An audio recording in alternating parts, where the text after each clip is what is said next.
Hello everybody, welcome back to Pokemon TCG Live. This is recorded rather than off the stream, so you get some fresh, homegrown, organic, original content. Mostly because I've not had a chance to do any streams, basically. So we're going to look at 4 decks this recording session, just to get an idea of like what kind of decks are looking good in the current format. These decks could be a while long, they could be not very long. I don't know, we're just going to see how the decks perform, really. Yeah, so I'm going to give the 4 decks a go. We're looking at Roaring Moon, we're looking at Chien-Pao with Iron Hands, we're looking at Iron Valiant, and I think we'll look at Goldengo as well. Each recording is going to be just one game, unless we get a donk or whatever, in which case we'll showcase it a little bit more. But yeah, let me know if you like this format, and maybe there's be some more to come. First off, we're looking at Roaring Moon. I love the fact that this game has no MMR. 260 I am at the moment. I've not done any work on the ladder, really.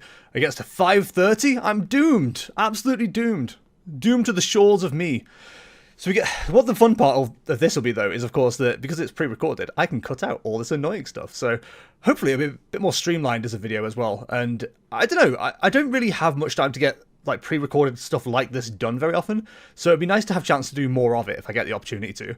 But you know, most of it is stream VOD, so it is what it is. But I think the stream VODs are fun because it means I can play against chat, right? And I did have a bit of like playing Pokemon TCG Live against people when I was doing training sessions, but we've kind of dropped off doing that a little bit as well. Like things have got busy, people have gotten busy, so we'll see how we go. So our start is fine. The problem is I'd like to start almost anything other than Roaring Moon. I think Roaring Moon is obviously a really fun deck, really great deck. And to be honest, we've got a really good turn 1 here. I'm just a bit nervous because I think Goldengo probably kicks my ass. This does seem like a bit of a rough one. 3 mulligans though, wow. Honestly, if they end up using Escape Rope, I would have no problem having Radiant Greninja up in the active. So we'll see how we go. But obviously we know how Goldengo works. Unlimited damage effectively. Glad they're putting Pokestop down. It means I don't have to use my own. I can get rid of it. So this is going to be... Oh, that's sad. We're going to have to be careful here because I think the price trade probably mostly goes in their favour. We need to take down like a Gimmighoul almost immediately. But we've got ways of getting dark energy. We've got ways of getting energy onto things. It's just that Roaring Moon in the active, it's annoying. We need a switch. We need an option to get rid of it. So we'll see how it goes. If they only get one thing down, though, other than the Gimmighoul, then we're probably in a decent position starting off. I certainly... Well, I say I'm not complaining. I complain all the time. But I certainly wouldn't be complaining about being able to just go for it. I think if ever we see a deck that like goes hard with item lock and stuff like that again, like Bayonet wants to, I think Gimmighoul's one of the decks, or Goldengo is one of the decks that will suffer the most. So, we have Urban Vessel, Forest Seal, and we have Pokestop, so we've got plenty of options here. If we don't pull everything we need, I'd be very surprised. So let's just go with this to begin with. I don't want to bench lock myself just yet. like I'm planning on bench locking myself at some point. So we'll grab our energy and start searching. We need to find a way to switch the Roaring Moon out. Is the #1 priority here. I think we burn the Battle VIP Pass as well. That will happen. Hang on, did I just make a slight mistake? Did we see no Squawkabilly? Ooh, that's not great. Okay, so we need to get our setup done with this. We can get 3 energy onto something, but like we have no way to switch right now. It was almost worth getting the Luminion just so we can Forest Seal. Oh, that's brutal. Okay, yeah, we're certainly not getting the turn 1 knockout here. Unless Professor Sada is extremely kind to us. So we've got 1 energy in there right now. We've got rid of 1. Have we got a way to get rid of another energy? We haven't. So we kind of have to go a little hard here on just hoping for the best, I guess. We can attach Roaring Moon to retreat, but I think this one is probably forfeit. Can we Dark Patch to this one, manually attach, and then if we get the switch option, we're not in a bad position. So Town Store doesn't get us what we need. Town Store does, however, help us a little bit. So I think what we'll do is Ultra Ball away the basic energy, because we're not going to use that this turn, and we're not using the VIP Pass now. We'll grab Luminion. I'm going to play it down just to grab something. Like, I'd rather they go after it, if possible. Like, yeah, just go attack it, I guess. I don't care. We'll give ourselves the option of scenario next turn. 1 NG in there still. I don't know why I thought that would have changed. Dark Patch, and we'll attach here. Then go for Forest Seal. We could Star Alchemy for another urn. Not urn. I'm going to call it the wrong thing constantly. Just get ready for that. It's the lack of switch options we have here, which is like the worst part. We could switch card, but then we can manually attach is the thing. We still have that as an option, but we can't get to it.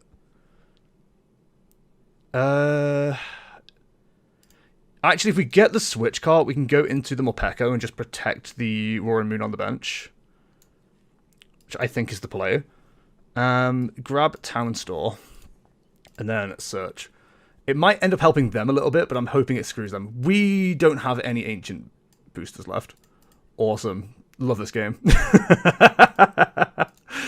Alright, well, that's it then. Arguably, we could have gone for a Morpeko attack. I didn't really see that until just a second.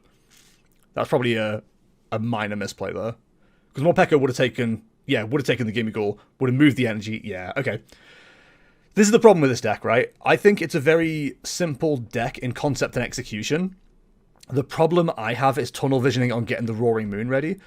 This deck is designed to, like, kind of be able to go after other things, if that makes sense. Like, you want to be able to go after the Brute Bonnet, you want to go after the Morpeko as, like, options to attack when Roaring Moon is just a bit of overkill.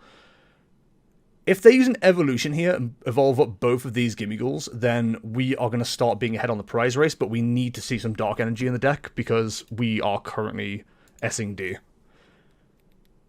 Yeah, I think not prioritizing Morpeko, that was definitely a mistake. But we don't learn unless we learn, you know what I mean? I think as much as you learn from winning, I think you learn more from losing. We're already in a space where we're like, yo, that was stupid, we should have done it this way. So we've got to see the evolution here. I don't think there's any doubt of that. But if they are going the evolution route, we go ahead on the prize race. We just need to make sure we always have a Roaring Moon available for knockout. And if they're running the Scissor build, I don't think that helps. No, it doesn't really help them because they're doing 200 damage with Scissor. So that's not too much of a concern. I think of all the misplays I made there, not saving stuff for Bidoof is probably going to end up costing me.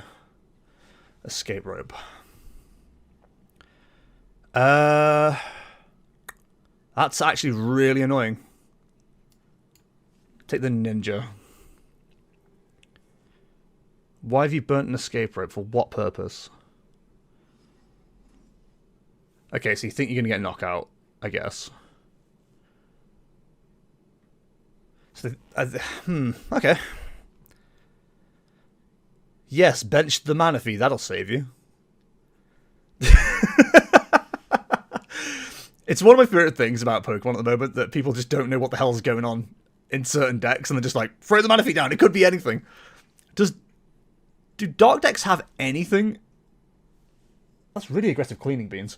Do Dark decks have anything in the way of, like, knockouts? On... I don't think they do, right? By the way, if we top deck an energy and then we can scenario the Greninja, I'm absolutely doing it.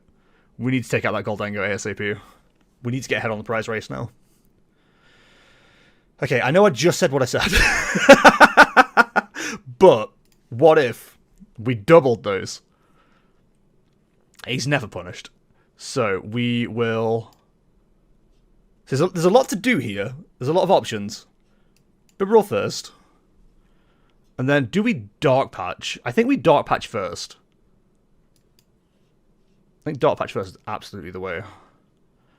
And then we can Truro the Greninja, bring up the Roaring Moon, we have Sada available, and we can Industrious and Sizes for more. I think that's the way to do this. Because we also get 2 bites of the cherry on Greninja potentially then as well. No potentially about it, we do get 2 bites of the cherry. We've had no manual attach yet, but now we do. Give me a Pokestop. So this should... Amazing. This should get us ahead in the prize race. Battle VIP pass. Get rid of that. Bingo bango. I know the Luminion is just like basically dead air, but that's absolutely fine. So we're definitely going to get knocked out in return, but we also then return a knockout as long as this hand doesn't get Ionoed. So I'm absolutely fine with that. Let's go for a Frenzy Gouging. It's annoying that we don't have the options and tools to like give ourselves a little bit more survivability. Like they literally need to find one energy in the hand, one energy for manual attachment, and they're good. Which this Goldengo deck will do absolutely fine. But I think that puts us in a very, very fine position. Again, Iono would suck here, but I think with what they've got in their hand, they wouldn't want to lose what they've got. When this moon goes down, we just Sada onto the other Roaring Moon, we manual attach, and we just start going. Like, if we can get a second Roaring Moon down to also power that up, that'd be really helpful. That getting milled is hilarious. I'm assuming they run Super Rod. If they don't, that's probably game. Although they're probably running 4, right? And what's the likelihood that one's prized? Hopefully very high.